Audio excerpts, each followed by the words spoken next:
성도님들 안녕하십니까? 이 시간에 주님께서 허락하시는 크신 은혜가 있게 되길 간절히 바라겠습니다. 마이크 테스트입니다. 다 같이 기도하시고 말씀 드리겠습니다. 사랑이 많으신 저희들의 아버지 감사합니다. 이 시간 다시 한번 주님의 말씀을 펴싸우니 주님 우리 마음에 주님의 아름다우신 그 품성함이 보이게 하여 주시고 주님의 말씀을 통하여 이 시대를 이겨나갈 수 있는 믿음 허락하여 주시옵소서. 믿음이 없이는 하나님을 기쁘시게 못한다 하였사오니 우리가 말씀으로 믿음 있게 하여 주시고 말씀이 우리의 근본되게 하여 주시옵소서. 우리 구주 예수 그리스도 이름으로 기도드렸습니다. 아멘. 하나님께서 여러 가지로 우리에게 축복을 주실 때 천연계로 축복을 주셨습니다. 또한 천연계뿐만 아니라 우리 인류 사람 간의 가정과 그리고 교제를 통해서도 축복을 주셨습니다. 그리고 하나님께서 직접 내재하시는 말씀을 통하여 우리와 교통하시고 또 기쁨을 맛보시게 합니다. 그래서 우리가 성경을 보면서 깨닫거나 그리고 우리가 아멘 할 때 우리 머리에 도파민에 아주 불이 들어온다 그러죠. 행복감이 들어온다고 합니다. 하나님께서 이런 말씀들을 들으면서 깨달으실 때 그것을 또한 옆 사람에게 나누시고 나누면 또 배가 되죠. 나누시고 또 깨달은 것을 우리가 증거할 수 있게 되길 간절히 바라겠습니다. 이 마지막 날 사건들 제 7장인데요. 전원생활 이렇게 있는데 아까 우리가 어제 일요일 휴업령 첫째 편을 하게 되었습니다. 근데 둘째 편을 해야 되는데 왜 갑자기 전원생활이라고 나오냐면 일요일 휴업령과 그리고 또 전원생활은 깊이 관련이 있다는 것 여러분들이 다 아시리라 생각을 합니다.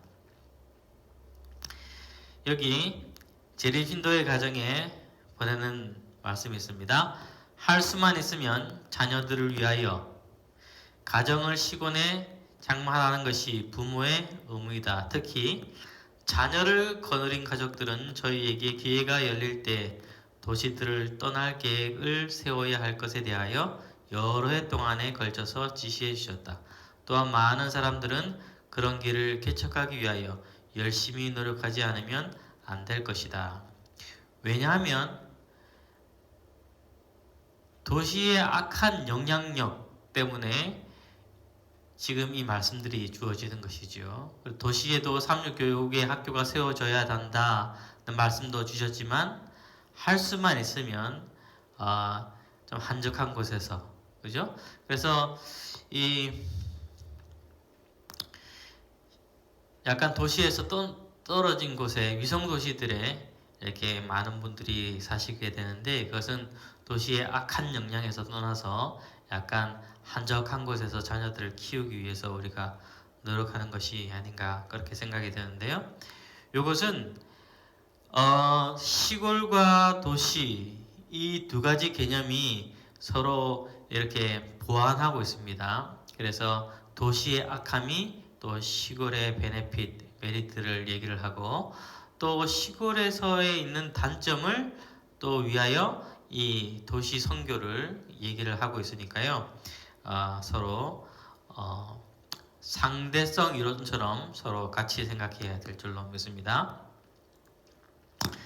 그리고 자신이 먹을 양식을 재배함 이렇게 돼 있었고 엘렌 G. 화이트이 여러 가지로 그 당시에 있는 도시들 중에서 많은 도시들의 도시 옆에 있는 리커멘드를 해주셨는데요. 이 호주의 뉴사우스, 웨일즈의 크람봉, 알라바마의 헌츠빌, 미시간의 베리언 스프링스, 매사추세츠의 스톤햄, 워싱턴 DC의 타커마 파크, 테네시 메디슨, 캘리포니아의 로마린다, 또 캘리포니아 앵귄이라는 곳이 어떤 곳인지 몰랐는데 우리 PUC가 있는 곳이더라고요. 그러니까 우리 대학들이 있고 그리고 우리 병원들이 다 자리 잡고 있습니다. 이 기별에 있는 말씀처럼. 그래서 지금 이 마지막 세대의 큰 역할을, 기간적 역할을 다 하고 있으리라 생각합니다. 그리고 또 하나님의 심판을 크게 받게 될 도시들을 여러 개 얘기하셨는데, 뉴욕, 시카고, LA, 샌프란시스코, 오클랜드. 이렇게 오클랜드는 호주에 있는 것인가요? 이렇게 얘기를 했고요. 도망가라는 신호였던 것처럼 대도시를 떠나야 할 것이다 라는 말씀 아까 제가 드리게 되었죠. 시골로의 성급한 이동은 권장되지 않음. 모든 사람은 시간적 여유를 갖고 신중하게 문제를 검토해야 하며 집을 짓기 시작하였으나 그 일을 끝낼 수 없었던 비유에 나타난 인물처럼 되어서는 안 된다. 그러니까 처음에 신중히, 재정도 그렇고 가능성도 그렇고 신중히 검토해서 집을 초석만 놓고 완성되지 못하면 우리가 혹시 가다가 이렇게 보이지 않습니까? 그럼 얼마나 흉물처럼 보입니까? 그런 일은 없어야 되겠다. 그렇게 얘기를 하고, 하나님의 섭리를 거스려서 열성을 불러일으키는 정열적이고 충동적인 말솜씨 때문에 불규칙한 방법으로 일을 처리함으로써 큰 손실이나 재산상 어떤 희생이 따르지 않도록 해야 할 것이며, 반드시 얻어야 할 승리를 빈틈없는 온건성, 적절한 계획, 확고한 원칙과 목적 등의 결핍으로 말미암아 패배로 돌리지 말 것이다. 이런 것들이 없으면 패배로 돌릴 것인데, 어떻게 하면 잘 될 것이냐? 빈틈없는 온건성, 그리고 적절한 계획, 무리하지 않고요. 그리고 확고한 마음의 믿음, 원칙과 목적입니다. 그래서 우리가 이것은 후퇴를 위한 머무름이 아니죠. 되돌아감이 아니죠. 이것은 하나님의 마지막 큰 외침에 참여하기 위한 것이지요. 왜 큰 외침에 참여하는데 도시에 남지 않고 도시 외곽으로 떨어지는가? 왜냐하면 도시는 많은 어려움이 있을 것이기 때문에, 많은 고통이 있을 것이기 때문에 축복받은 곳에서, 그리고 양식이 있는 곳에서 전할 수 있도록 하나님께서 물러나라 하셨습니다. 물러난 것은 물러남이 목적이 아닙니다. 나아감이 목적이죠. 나아가기 위하여 물러나도록 그렇게 하셨습니다. 일요일 법령 옹호자들은 자신들이 무엇을 하고 있는지 깨닫지 못함. 이것이 무슨 말이냐면, 이 엘렌 G 화이트 당시에도 블루로, 그죠? 썬데이로가 계속 지속되었고, 이것이 지금도 뭐 좀 있다 그래요. 그래서 어떤 그 여자분이 아빠랑 함께 텍사스에 사는데 차를 이렇게 구하려고 돌아다녔는데, 이상하게 모든 딜러십들이, 이 자동차 딜러십들이 문을 안 열어서 이상하다 생각을 했대요. 예전에는 그렇게 눈여겨보지 않아서 몰랐는데, 일요일에도 다 레스토랑도 하고 다 하니까 다 하는지 알았는데, 텍사스에는 이 차 딜러들이 다 문을 닫은 거예요. 그래서 몇 군데 돌아다니다가 왜 이렇게 문을 닫았을까 이렇게 했더니 그제서야 옆에 있던 아빠가 블루로구나, 블루로를 얘기를 하더라고요. 그래서 그것이 무엇이냐 이렇게 물었더니, 예전부터 내려오던 건데 일요일 날은 쇼핑이나 이런 걸 안 하는 것이다, 가전제품도 안 팔고 뭐 이런 것이다 라는 것을 얘기했다는 것을 요즘 어떤 기사를 통해서 보게 되었는데, 그때 만들어진 법령이 지금도 이제 영향력을 끼치고 있는 곳이 있습니다. 그런데 그때 만든 법령들은 자신들이 무엇을 하고 있는지 깨닫지 못했다는 거예요. 이 일요일 강요의 운동에 종사하는 사람들 가운데도 이 활동에 초래될 결과에 대하여 눈먼 자들이 많다. 그들이 종교의 자유에 직접적인 타격을 가하고 있다는 것을 알지 못한다. 성경상 안식일의 요구와 일요일 제도가 세워진 거짓 기초를 이해하지 못한 자들이 많다. 헌법을 바꾸고 일요일 중수를 강요하는 법률을 갖고자 노력하고 있는 자들은 그 결과가 어떻게 될 것인지 별로 깨달지 못한다. 위가 우리 앞에 박도해 있다. 그래서 정말 그 블루로가 없어지고 난 뒤에 사회적 현상이 무엇이 일어나냐고 했을 때 대학 연구기관에서 연구를 해보니까 예전에 그 블루로가 만들어지고 썬데이로죠. 썬데이로가 만들어지고 그것이 이제 덮이는 죽는 그냥 법령으로 이렇게 되자 마약 그리고 범죄율, 이혼율 이런 것들이 높아졌다. 그런 연구 결과가 있습니다. 그래서 왜 일요일 날 그렇게 강조를 했냐면 가정의 날로 그리고 가정에서 함께 교회에 모든 사람들이 참여할 수 있도록 예배를 참여할 수 있도록 그렇게 해준 것이죠. 목적은 일요일을 신성하게 지키자 그것이 목적이었어요. 안식일을 짓밟고 고역하고 일요일을 지키자는 것이 목적이 아니었습니다. 그들은 안식일에 예배를 드리든 안 드리든 소수의 무리가 드리든 안 드리든 거기에는 별 관심이 없었어요. 그냥 모든 사회가 하나님을 잘 믿는 사회가 되기를 바라는 마음으로 그런 법령을 세운 거죠. 그렇지만 그 뒤에는 이것을 이용한 큰 세력이 있을 것이다. 그렇게 얘기한 것이고 단지 하나님을 잘 섬기고 모든 세상이 종교적인 세상이 되었으면 좋겠다 생각해서 일요일 법령 옹호자들이 있을 것인데 그들은 그들이 하는 일을 잘 알지 못한다는 것이죠. 그리고 그들이 나중에 큰 외침을 통해서 그들이 평상시에 했던 것과 그리고 안식일의 기별을 듣게 되었을 때는 하나님께서 남기신 자들은 어떻게 한다 그랬어요? 다 돌아온다 그랬죠. 그래서 큰 외침은 아무도 돌아오지 않는데 외치는 것이 아니죠. 많은 사람들을 돌아오게 하게끔 큰 외침이 일어나는 것이죠. 그래서 늦은 비가 언제 내립니까? 일요일 휴업령이 내린 다음에 늦은 비가 내리게 되는 거죠. 늦은 비는 무엇 때문에 내리게 되는 겁니까? 우리가 나를 위해서 내가 성화되기 위해서 내리는 겁니까? 우리가 하나님의 사업을 해야 되기 때문에 그 사업을 할 수 있는 능력으로 늦은 비가 내리는 것이죠. 그죠? 그래서 늦은 비는 그래서 내가 하나님의 사업에 참여해서 전하게 될 때 하나님께서 우리에게 늦은 비를 주시는 거고 그 늦은 비를 받아서 하나님의 일을 하다 보면 나에게 뭐가 생기는 거예요? 선교를 통한 성화된 생애, 성화된 품성, 하나님의 인을 하게 된다는 것이죠.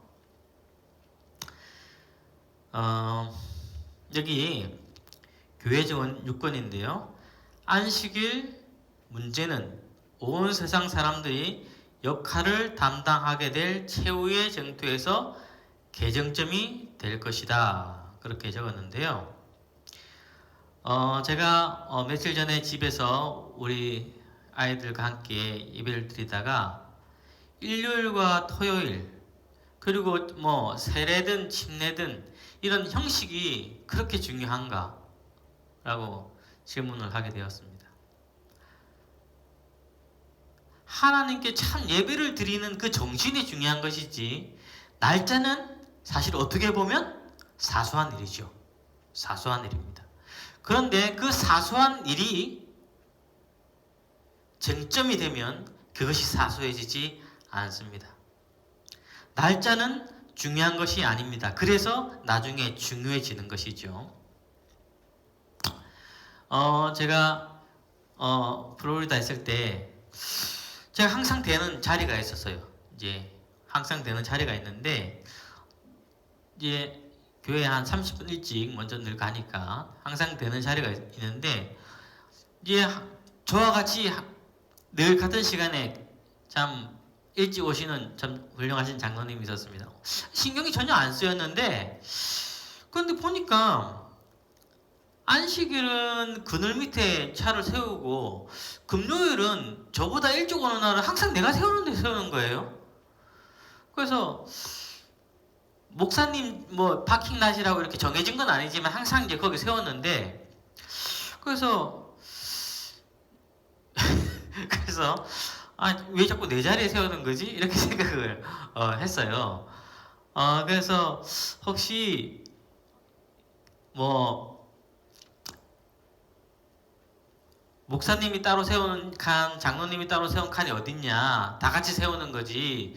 목사님이라고 꼭 여기 세워야 되냐? 이런 정신 때문에 혹시 여기 세우는 건가? 이런 생각이 드는 거예요. 그래서 너무 사소한 거잖아요. 이거 어떻게 장로님 이거 내 자리인데 이렇게 어떻게 얘기합니까? 써붙여 놓은 것도 아닌데. 근데 항상 제가 낮에도 해가 떠도 뜨거운데도 내가 항상 거기 세웠거든요. 왜냐하면 성도님들이 거기 내 차가 있으면 목사님이 있는구나 다 알게 되니까 항상 상징적으로 항상 거기 세운 건데, 이제 토요일 날은 안식일 날은 그 장로님은 그늘에 늘 세우다가 금요일 날 빨리 오시면 항상 그 내 자리에 세우는 거예요.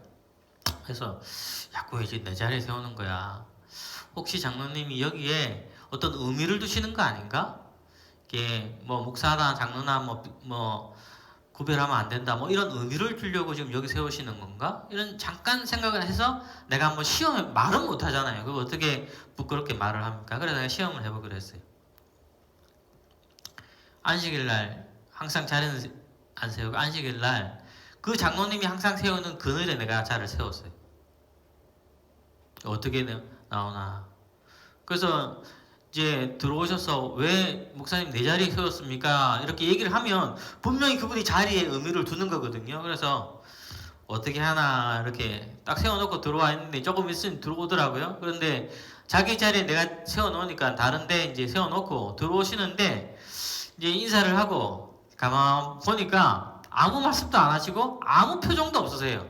그러니까 그 장로님은 어디다가 주차를 하든지 간에 아무 의미가 없었던 거예요. 그분은 아무 의미를 두지 않았던 거예요. 그래서 금요일 날 내 자리에 세운 것도 아무 의미가 없는 거지. 뭐 목사님이나 장로님이나 똑같다 뭐 이렇게 생각해서 세운 게 아니더라고요. 그때부터는 제가 그분이 거기 세워도 이제 그분의 마음을 아니까 아무렇지도 않더라고요. 아무렇지도 않아. 그런데 사소한 것 때문에 우리가 쟁점이 되면 큰 문제가 있을 수 있습니다. 누가 마침 먼저 설거지를 할 것이냐? 누가 가라지 안에 차를 댈 것이냐? 예? 누가 먼저 뭘 할 것이냐? 이런 아주 사소한 건데 거기에 의미를 두다 보면 그것 때문에 큰 뭐가 됩니까? 상처가 될 수 있습니다. 뭐 예를 들어서 목회실에 목사님이 문을 잠갔다고 합시다. 예? 근데 목사님이 아무 의미 없이 잠궜다면 뭐 이유가 있으면 충분히 잠글 수 있는 거죠. 그건 사소한 거죠. 아무 일 아닙니다. 그죠? 근데 이제 어느 분이 왔어요. 어느 분이 왔는데 목사님이 문을 잠그면 목사님이 하고 그래요. 이 멀어지는 것 같아서 목사님 좀 안 잠갔으면 좋겠습니다. 하는데도 잠그면 뭐 큰 이유가 있어야 되겠죠. 뭐 큰 이유가 있어야 되겠죠. 아무것도 아닌 건데 아무것도 아닌 것이 되는 것이 참 사소한 문제입니다. 이 안식일도 마찬가지죠. 토요일이라는 거는 일요일이나 토요일이나 금요일이나 형식은 사실 아무것도 아닙니다만은 그 형식이 쟁점화될 때 그 작은 것도 순종하지 못한다면 어떻게 그 마음속의 중심에 자기를 버리는 큰 문제도 받아들일 수 있겠습니까? 작은 걸 보면 뭐를 알 수 있어요? 큰 거를 알 수 있습니다.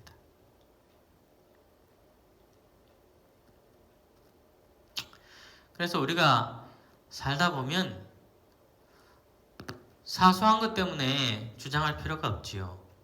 다 양보하고 별 의미를 두지 않아야 되겠지요. 그렇지만 어떤 사람이 사소한 것에 자기 개인적으로 의미가 있다면 사소한 건데 옆 사람은 양보해줘야 되지 않을까요? 사소한 것도 양보해주지 못한다면 그 사람은 아무것도 양보해줄 마음이 없는 겁니다. 어쩌면 안식일은 사소하기 때문에 중요한 거예요. 내가 일요일날 하나님을 경배를 못하기 때문에 안식일이 중요한 것이 아닙니다. 일요일 날도 예배 드릴 수 있어요. 그러나 하나님이 이렇게 사소한 거라도 하나님께서 원하시는 거라면 내가 그렇게 하겠다라고 마음먹을 수 있는 사람, 내가 하나님의 법을 존중할 수 있겠다는 그런 간증을 내보이는 것이 아니겠어요? 참 중요한 것이라고 생각합니다. 일요일 법령 옹호자들에 의해 사용되는 논증들. 사단은 사건들을 아전인수격으로 해석한다. 그리하여 사람들은 그가 그들로 그렇게 생각하게 하기를 원하는 대로 지상에 가득한 재난은 일요일을 준수하지 않는 결과라고 생각한다. 하나님의 진노를 달래기 위한 생각으로 이 영향력 있는 사람들은 일요일 중수를 강요하는 법령을 만든다. 바로 그 부류에 속한 사람들은 급속히 퍼져가는 타락적 풍조, 소위 그리스도인 안식일을 모독하는 데서 기인된다는 것과 일요일을 얘기하고 있습니다. 일요일 준수를 강요함으로 사회의 도덕이 크게 개선될 것이라고 주장한다. 이거는 맞는 말입니다. 이 주장은 참된 안식일 교리가 가장 널리 전파된 미국에서 특별히 강조된다. 이렇게 강조되는 거예요. 그런데 세속적 권력을 가지고 종교적 의무를 강요하는 바로 그 행위로만 만약 일요일 날 하나님을 잘 섬겨서 우리 교회가 깨끗한 사회가 됩시다. 이것은 잘못된 것이 아니에요. 그러나 이쪽은 안식일 날 토요일 날 예배를 드리는데 이것이 성경적이라면 당신들도 그렇게 예배를 드리십시오 라고 한다면 문제가 없습니다. 그런데 나는 맞고 너는 틀렸다고, 내가 하나님께 예배 드리는 날 너희들이 다른 날에 예배 드리는 거는 안 된다라고 하면서 만약 그들이 강요를 하게 될 때 바로 그 행위로 말미암아 교회들은 스스로 짐승의 우상을 만들게 된다. 이런 의미에서 북미 합중국 미국이 일요일 준수를 강요하는 것은 짐승과 그 우상에게 경배하도록 강요하는 일이 된다.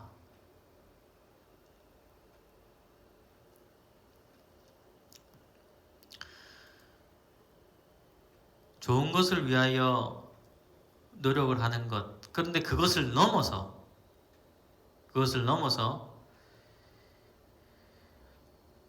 옳고 그름의 문제로 해석을 해서 다른 사람들을 정죄하게 된다면, 그리고 그들이 전혀 논리가 없고 성경적이지 않는데도 않는다면 무시할 수 있고 강요할 수 있어요.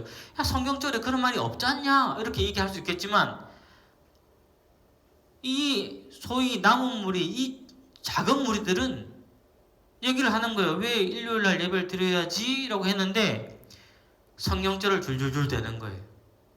성경적 기반을 다 대는 겁니다. 그러면 성경을 믿는 사람이라면 어떻게 해야 된다는 거예요? 좋은 의도를 성경에 근거해서 주장하는 사람들이 있다면 그들도 인정해 줘야 될 텐데 인정해 주지 않는다는 것은 그들 자신이 성경적 기초에 쓰지 않는다는 것을 나타내는 것이죠. 분노하게 되고 강요하게 됩니다. 그렇게 되면 그것이 바로 짐승의 표가 될 것이죠. 여기 개신교와 가톨릭 교회가 협력한다라고 했을 때 엘렌 G. 화이트는 영감의 글에는 이렇게 적혀 있어요. 로마 교회가 바뀔 수 있을 것인가? 예? 로마와 개신교가 연합하게 될 텐데, 그러나 이 같은 연합은 가톨릭이 변해서 이루어지는 것이 아니다. 가톨릭은 절대 변하지 않는다.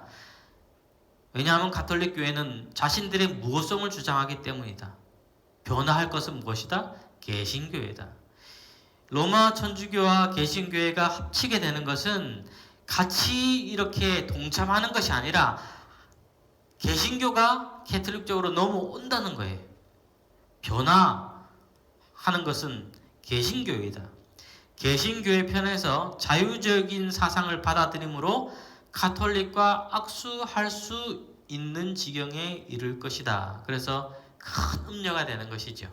예, 짐승의 위에 닿죠.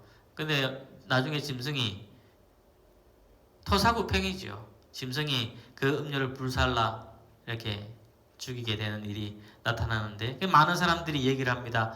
왜 너희들은 그런 기별을 들었음에도 알매도 불구하고 왜 따르지 않고 전하지 않았냐? 오히려 자중질환이 일어나는 거죠. 자신들의 어떤 이 잘못된 책임을 이 거짓 기독교에게 돌리는 일이 일어나게 됩니다. 국가적 배교에 국가적 파멸이 뒤따를 것입니다. 그래서 이런 배교가 강요되는 배교가 일어나면 국가적인 파멸이 뒤를 따른다고 했습니다. 그럴 수밖에 없죠. 왜냐하면 이제 일요일휴업령이 내리면 강요될 것이고 그것이 지켜지지 않자 죽이라는 명령이 내릴 때 은혜의 시기가 끝나게 되고 은혜의 시기가 끝나는 순간 뭐가 내리는 거예요? 예, 야곱의 환란, 7대접 재앙이 내리기 시작하는 것이죠. 그것을 이제 그래서 우리가 예전에 도표를 다시 공부하겠지만 하나님께서 완전히 통수권을 되찾는 시기는 재림의 때가 아닙니다. 은혜의 시기가 맞춰질 때 의로운 자는 계속 의롭고 불의한 자는 계속 불의하라. 그 선언은 이제 내가 통수권을 직접 회수한다는 거예요. 그래서 7재앙 때는 사단이 어떻게 할 수 없습니다. 어떻게 하려고는 하죠. 죽이려고 하죠. 그렇지만 하나님께서 뭐 한다 그랬어요? 그때부터는 모든 것이 지푸라기처럼 변하고 해할 수 없다 그랬죠. 왜냐하면 이제 하나님께서 통수권을 취하셨고 나라를 받으셨기 때문에 그런 것이죠. 국가의 통치자들이 사단의 정책에 따라 행동하여 저들 스스로 불법의 사람의 편에 가담하는 국가적인 배도의 때, 바로 그때가 죄악의 잔이 가득 찰 때이다. 이제 찼습니다. 그럼 어떻게 되죠? 예. 7재앙이 내리는 거죠. 7대접의 천사가 붙게 됩니다.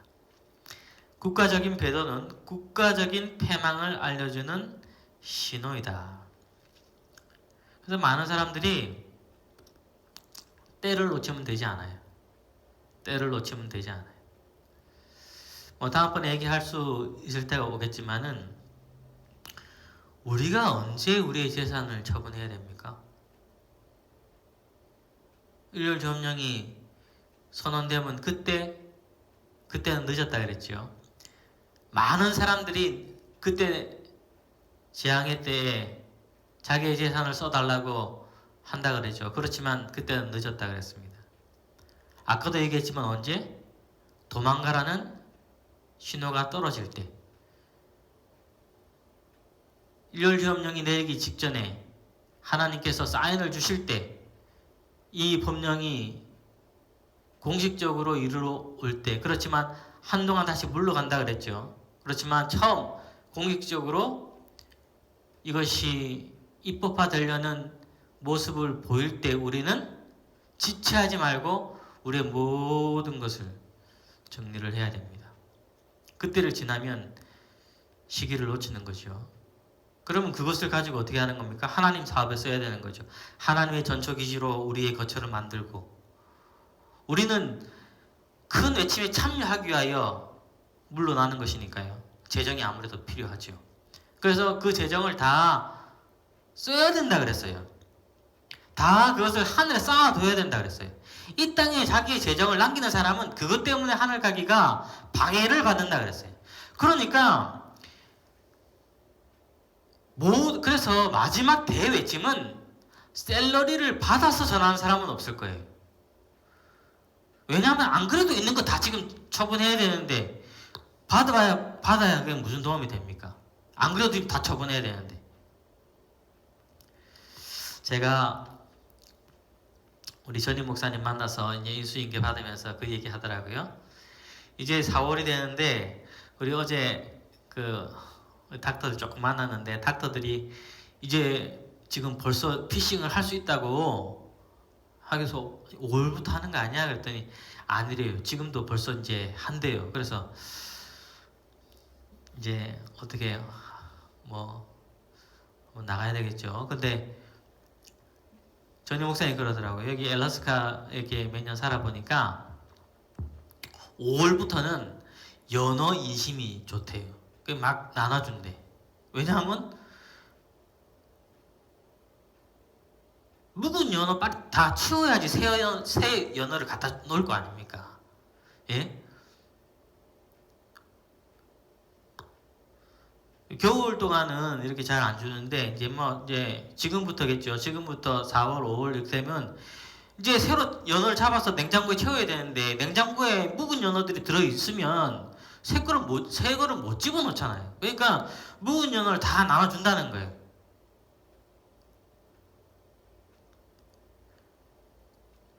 내가 냉장고에 이제 묵은 연어를 이제 다 정리하려고 하는데 누가 아유 연어 이거 좀 가서 끌어 드시라고 이렇게 갖다 주면 좋겠습니까?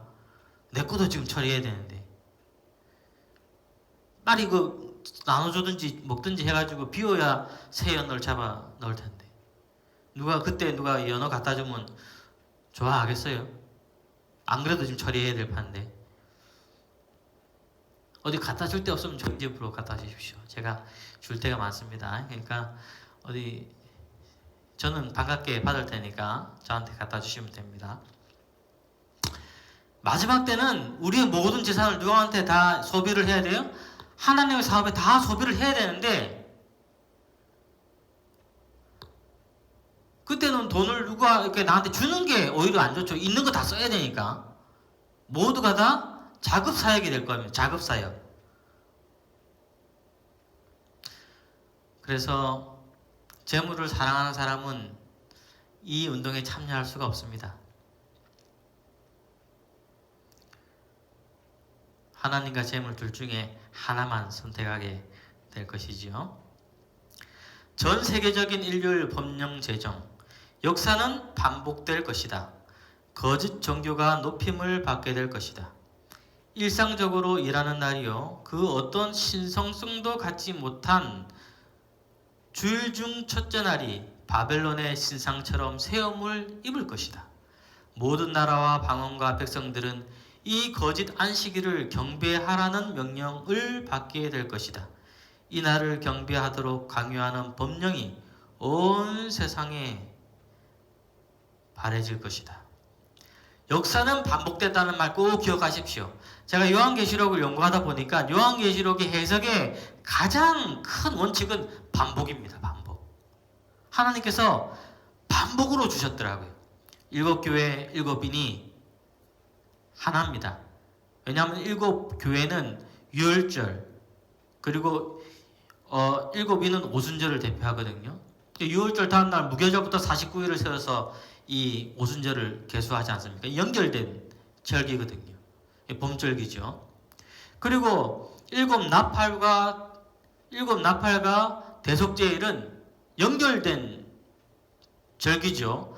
나팔절은 나팔절 자체로 의미가 있지 않습니다. 나팔절은 뭐 때문에 나팔을 분다는 거예요? 대속제일을 준비하라는 뜻에서 나팔을 부는 거거든요. 그래서 대속제일이 존재하지 않은 한 나팔절은 있을 수가 없어요. 나팔절은 대속제일과 연관이 됩니다. 그래서 서로 반복이 됩니다. 시간적으로, 시대적으로, 내원적으로. 그리고 또 이것이 또 특성적으로 반복이 돼요. 연계적으로 반복이 돼요. 그래서 리스본 대지진, 유성우, 해가 핏빛같이 변한 이런 1700년대에 일어났던 모든 것들은 반복될 겁니다. 예전에 일요일협력 만들어졌던 19세기 초에 만들어졌던 것들 반복될 거예요.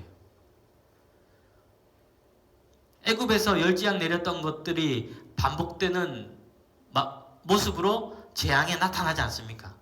그래서 예수님께서 오시기 전에 이 세상에 일어났던 많은 특징들이 한번 재반복될 거예요.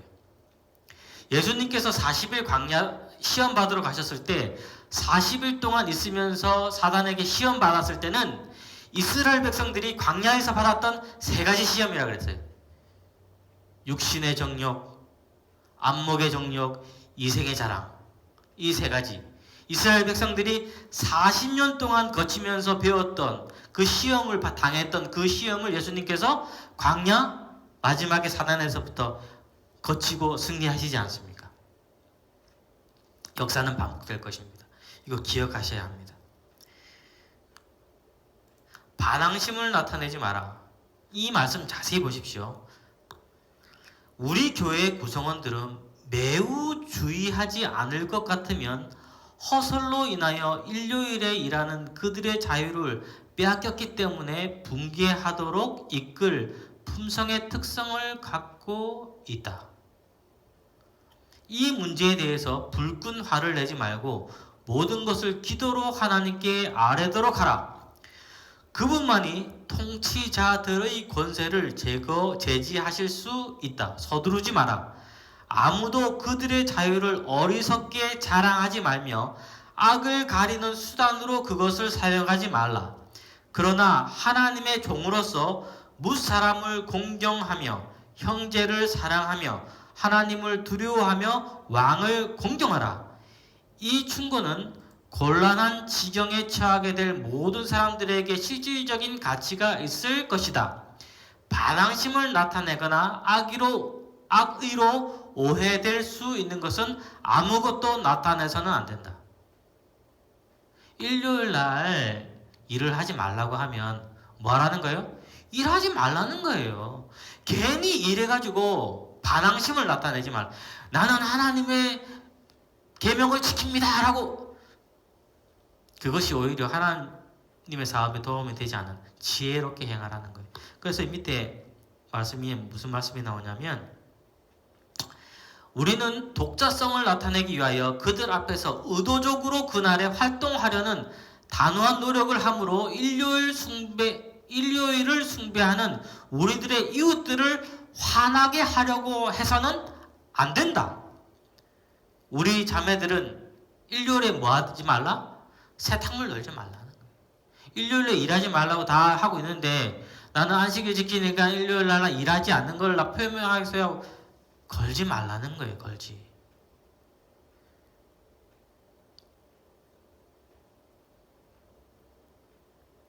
하나님의 사업은 주장으로 그리고 분쟁으로 성취되지 않습니다.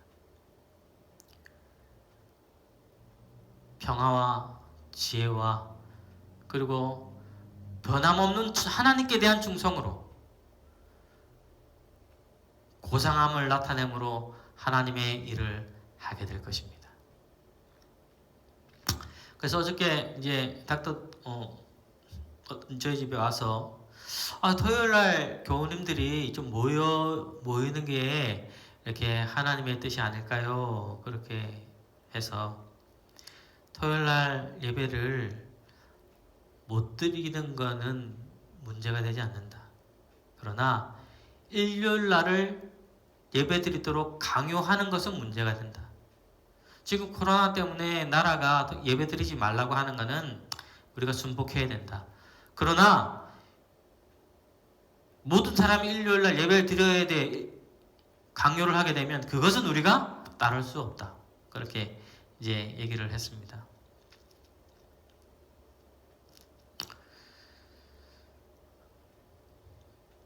우리의 많은 믿음이 있다고 하는 사람들이 자신의 믿음을 자꾸 강조하려고 그래요. 나타내려고 그래요.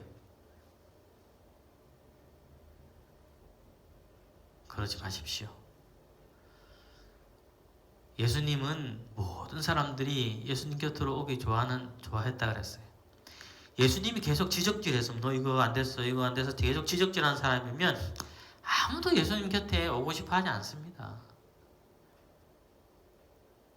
신경훈 목사님 설교 말씀에 잘난 척한 사람의 옆에는 신내가 난다 그러는데, 교만한 사람, 자꾸 잘난 척하는 사람은 옆 사람은 신내가 나요. 신내가 있기가 별로 있고 싶지가 않아. 소금은 그 형체가 없어지고 그 맛을 잃지 않아야 되는 겁니다.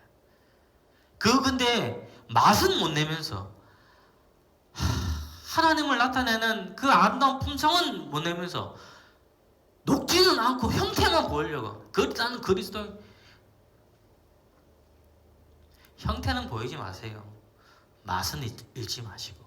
이것이 우리가 마지막 날 지혜롭게 이겨나야 될 우리가 재림 교인들의 참 겸손한 마음이 아닌가 그렇게 생각합니다. 오늘 두 번째 시간을 가졌는데요. 이 일요일 점령은 다른 큰 의미들이 있습니다. 왜냐하면 하나님을 믿는 사람들의 마지막 은혜의 시기는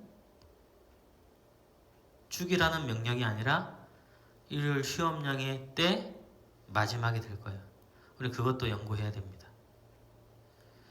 재림은 우리만의 것이 아닙니다. 온 우주적인 사건이지요.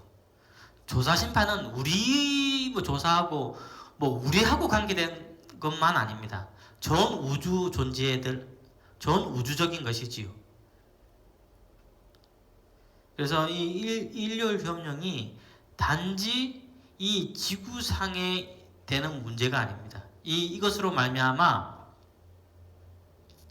하나님께서 구원하고자 하는 사람들이 어떤 특성을 나타내는지 온 우주가 설득당하게 될 거예요. 자유를 주었는데도 하나님께서 다 예복을 보냈는데도 불구하고 그 예복을 받았기 때문에 그 예복에 맞춰서 살려는 사람들의 모습을 보면서 하나님의 율법을 높이는 모습을 보면서 온 우주 거민들은 인정할 겁니다. 이들이 다시는 죄를 범치 않겠구나. 우리 일요일 협령은 또 연구하도록 하겠습니다. 제가 기도하고 마치겠습니다. 사랑이 많으신 아버지 감사합니다. 주님, 저희들 참으로 부족하고 지혜 없음을 인정합니다. 주님, 그러나 저희들 주님께 간구하오니 이제 주님의 말씀에 따라 우리가 순결하고도 지혜롭게, 양처럼 순결하고도 뱀처럼 지혜로울 수 있도록 주여 도와주시고, 이 마지막 때를 준비하는 저희들이 게으르기 때문에 혹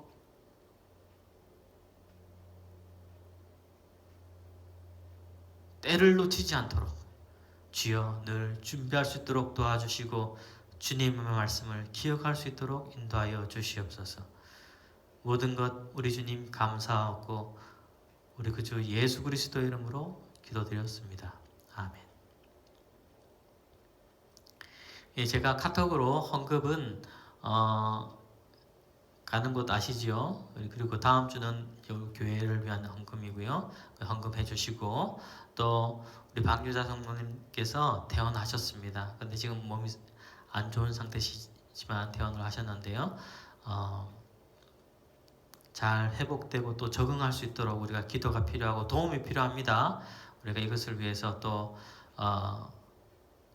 회의를 좀 해야 될 것이고, 그리고 또 도움의 손길을 요청을 하겠습니다. 하나님께서 풍성한 마음으로 돕게 하길 바라고, 제가 성경절 적어 놓았죠?